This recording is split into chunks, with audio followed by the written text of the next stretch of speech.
What's up, everybody? So I have an update on the Sunrader, and I've done some actually pretty extensive stuff to it since last video I posted, but I had to show this video of this view because I kind of take where I live for granted,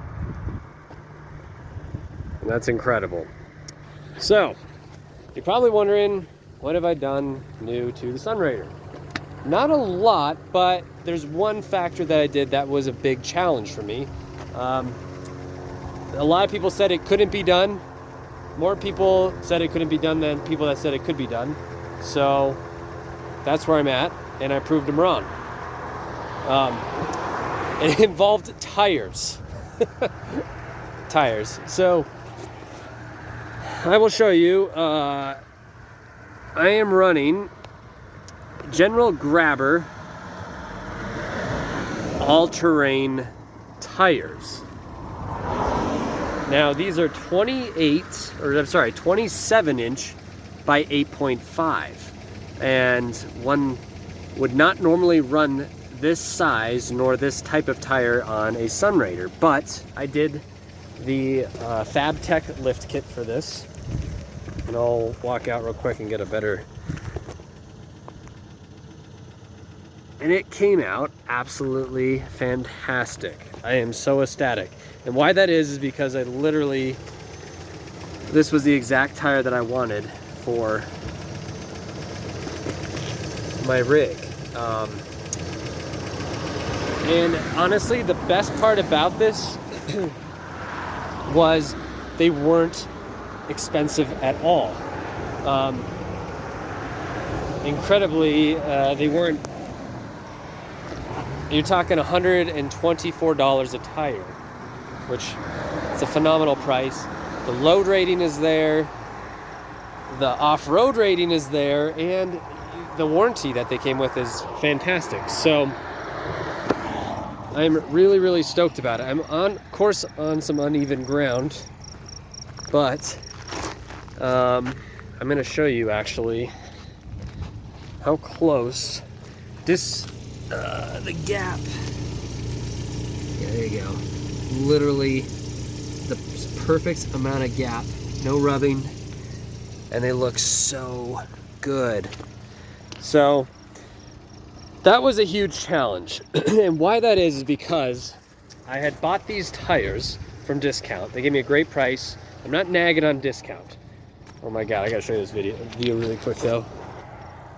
Incredible.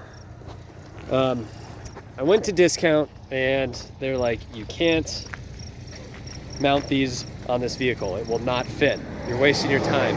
I said, I measured it, I calculated it, it's gonna work. They said, no, it's not, and we can't mount it. And he's like, so we can take the tires back. I'm like, well, I'm gonna buy them. And he even fought me on that.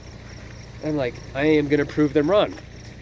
So I was stuck. Had nobody that would mount these tires, because he said they came out with their Proctor, their little measuring device, and said this is a 5-inch rim and these are 6.5 wide in walls. And I was like, I'm not buying it. So I ended up with the tires, went down to the great guys over at Big O Tires, which I'm gonna give them a huge shout out because they busted their butt and made this happen. And you know what? They said they would try it. Instead of just giving me the straight answer of, no, we're not doing it, they said, let's give it a shot and see what would happen. So, went over to Big O, and I'm like biting my nails because I'm like, this is gonna fit? Is it not gonna work? Did I just drop $1,000 in tires for no reason? And they mounted them up, and it absolutely fit like a glove. So, I remember when they put the dualies on, and I'm sitting there like, oh my god, this is not gonna work. It is or it's not. And they mounted them, and I saw the gap, and I was ecstatic. So that is my update. I just had to show you. If you are thinking about running these, remember it's the General AT Grabber, and they are 27 inch by 8.5. And I paid $131 a tire for these, and I absolutely love them. So if you're wondering and you're wanting to do a different tire setup, these are great. You know, another question that arises, bigger tire, more rotational mass, you probably lost a bunch of horsepower. Great question, and yes and no. I lost a little bit of acceleration, but it wasn't anything that was substantial. I can still do 65, 70 down the highway, and what I gained was a less high RPM on the highway.